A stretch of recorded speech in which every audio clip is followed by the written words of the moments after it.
Yeah, the ILWU education program actually has two major components.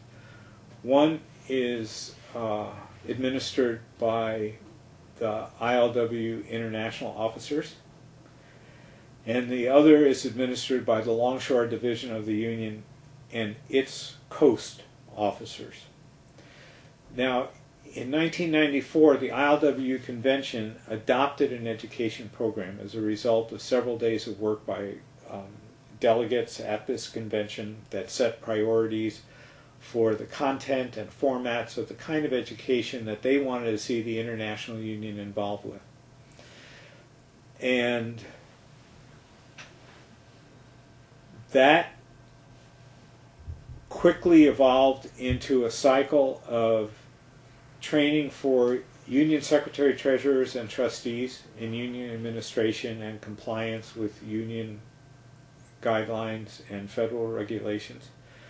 And then the other is the Leadership Education and Development Institute, the LEAD program.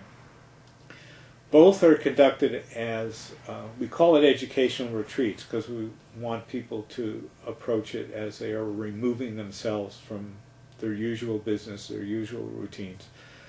And about 100 people are brought into a central location, someplace around the West Coast. It's mainly been in California.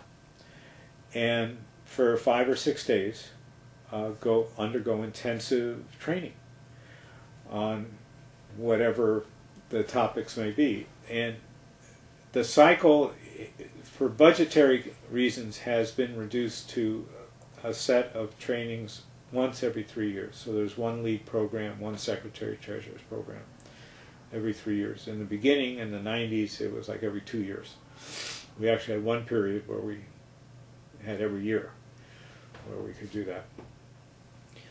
And I think in unusual but typical ILWU fashion is access to the training is either through a local union putting forward the names of people that they want to participate in the training, but individuals can apply directly to the officers.